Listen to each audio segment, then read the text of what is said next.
Faithful Phoebe will give your enemies divine concussions, and today I'm gonna tell you how to build her best. My name is Juice, and let's get into it. So what echoes does this devoted acolyte of the Order desire? None other than 5-piece Eternal Radiance. This set was very much tailor-made for her. Her kit works around Spectral Frazzle, making the crit rate increase very easily accessible to her. All of the Spectral percent is wonderfully useful too. Easily her best in slot Echo setup. 5-piece Celestial Light can serve as a closely performing alternative, until you are able to farm a full Eternal Radiance set. 2-piece mix and match sets include 2-piece Spectral percent and 2-piece attack percent.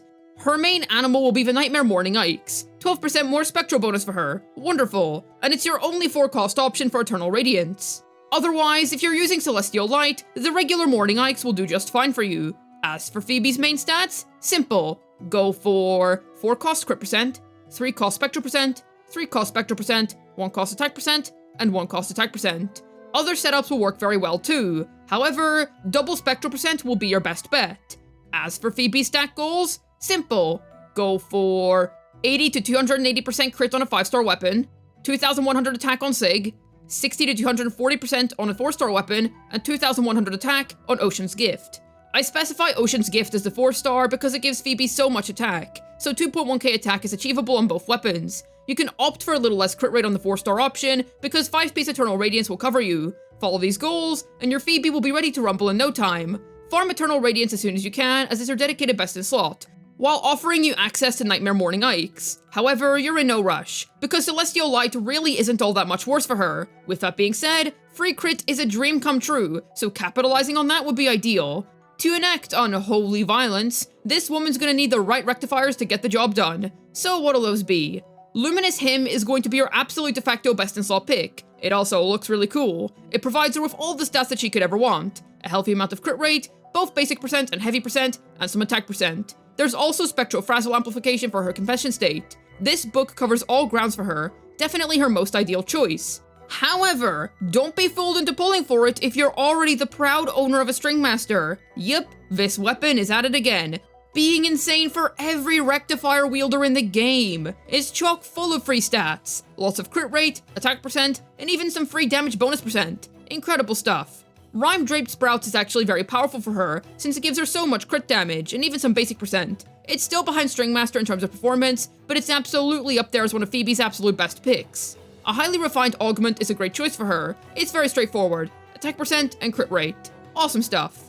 Then, we move on to the free event weapon that everybody has access to this patch, Ocean's Gift. It features a lot of attack percent for a 4-star weapon, while also offering a passive that's absolutely tailor-made for Phoebe, easily her best in slot free-to-play pick. This also makes her one of the most free-to-play friendly DPSs in the game, as while her signature is indeed a huge increase as always, this choice remains as being extremely competent. Shoot, dude, it's actually very close in performance to Cosmic Ripples, which is the standard 5-star rectifier. That just goes to show how good this event weapon is. Waltzing Masquerades is an effective craftable if you end up missing out on the event weapon. It's mostly a big attack stick that features DOT synergy, not much else to add here. It's good and refinable for free, but try to get the event weapon while it's still there. All of her generic attack percent stick rectifiers will work just fine on Phoebe, but an amazing choice is available to her for free right now, and she can take great advantage of all of the limited 5-star rectifiers, so you should do swimmingly in terms of options, as there are many for her. Yet who shall be joining the Order with her? Well, Phoebe has 2 modes, Absolution and Confession, so a DPS mode and a sub-DPS mode. We'll go over teammates for Absolution first, then I'll talk a little bit about Confession. An essential for either of them would be Spectral Rover. This would be so that he can apply the Spectral Frazzle effect onto enemies. That's important, because when Phoebe deals spectral damage to an enemy, she gains a ton of self-buffs. So Spectral Rover is an absolute must in her teams, as he is the key to enabling her power. So no matter what, S-Rover is a mainstay when it comes to Phoebe team building. Then we have Sanhua. The main reason as to why she works is because Phoebe grants herself so much heavy percent in her own kit already, and because the other half of her damage profile is basic attacks, you can effectively utilize Sanhua's outro skill. Her S6 also provides 20% attack, which is nifty if you have access to it, along with her general pros of having a quick and shadow rotation, being free to play friendly, and having great sub DPS potential. However, I understand that Sanhua is a very contested unit these days. No fear, Mortefi is still a very good Phoebe teammate, even if you're going a bit overkill in terms of heavy damage amplification. His own personal damage is good, he can hold static mist, and will get the job done for you just fine. In fact, if your Phoebe's S3 to 6, then Mortefi becomes preferable over Sanhua, but if she's S0 to 2, keep using Sanhua. You can also run Changli quick swap teams in her DPS mode. While they work, as always, you have to be really good at the game in order to utilize these types of comps effectively, because she's a very difficult character to take full advantage of. To be honest, Confession State Phoebe doesn't have any main applications at the moment. If we get more DOT synergistic units in the future, this may very well change, but for now, you're more likely to care for her DPS state. Now yes, Shorekeeper, Verena, or Baishi can be used in place of Sanhwa, Mortefi, or Changli if you're struggling to survive. But Phoebe buffs herself so much already, so you don't really need them for their buffs. If you simply have skill issue and need heals, then okay, fair enough. Yet how do we use this Acolyte of the Order? Well, I'll go over how to use her in her Absolution DPS state, then her Confession sub DPS state. So, first up, Absolution. Intro, heavy attack, ultimate cast, skill, basic 3 times, heavy attack. Then repeat the basic heavy cycle 4 times before swapping to start your full rotation again.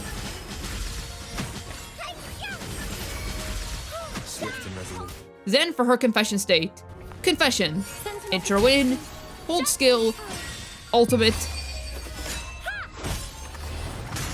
skill again, basic attack 3 times, heavy attack, then do the basic heavy combo 2 times before swapping off. Definitely one of the easier characters to understand gameplay-wise. Yet how does this Acolyte work? Well, as always, Wuthering Waves Forte screens at door yapping, so I'll break things down as simply as possible in very basic terms. Her basic attacks deal 3 simple light strikes, nothing much else to add here. As for her skill, she will stagnate enemies and summon a light field around them. She's able to stagnate up to 12 enemies this way. This ring lasts for 30 seconds.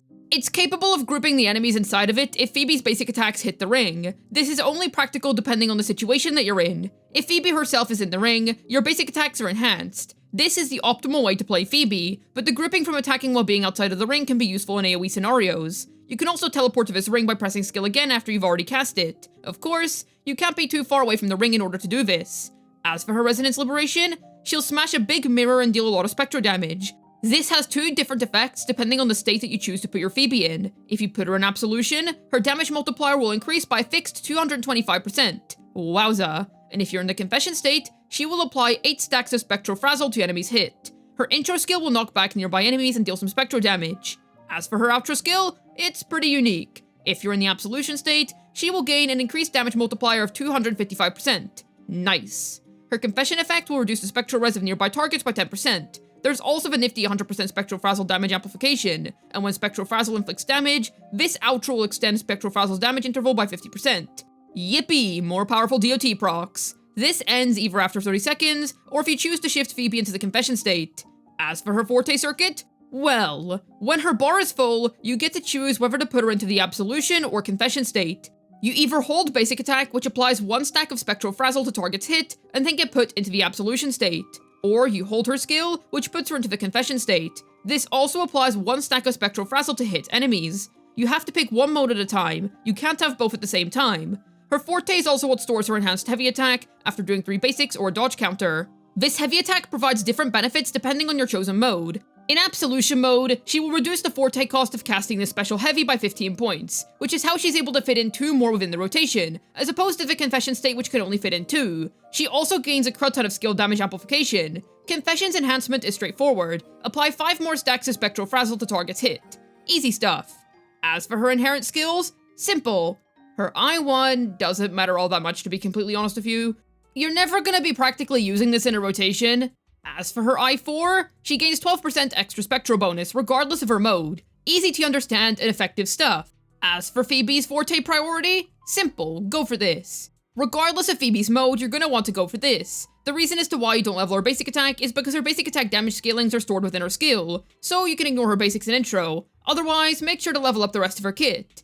Do you wish to donate to the order? Then let's talk sequences. This totally maxes out the quality of her 2 states, being a really nice damage increase to her. This is mostly an increase to her DPS, which is very welcome indeed. Great S1. These are some more damage upgrades to both of her damage modes. Great stuff, her DPS is going to be through the roof at this stage.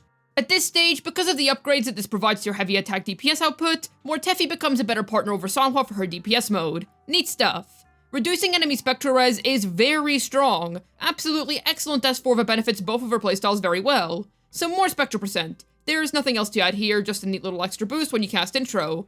This is a fairly strong S6. More effective and longer stagnation from her skill, more attack percent, and more heavy attack damage procs. You'll be clearing endgame in literally no time at this stage. I would like to say that something nice that this S6 has over other S6s is how nice it is in the overworld comfort-wise. Good stuff. She is one of the strongest sequence lineups in the game. She's joining Jinchi and Camellia as one of the best whale DPSs that you can currently obtain.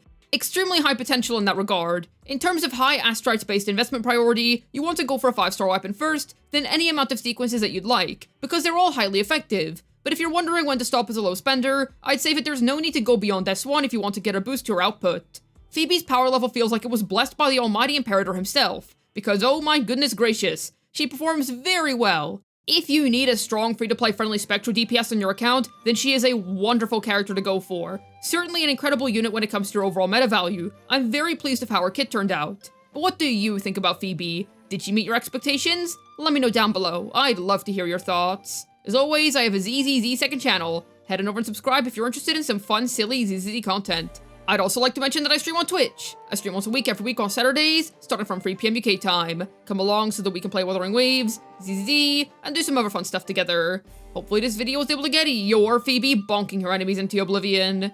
This has been Juice, signing out, and do you know what the real reason to play Phoebe is? Exploration power creep, heck yeah!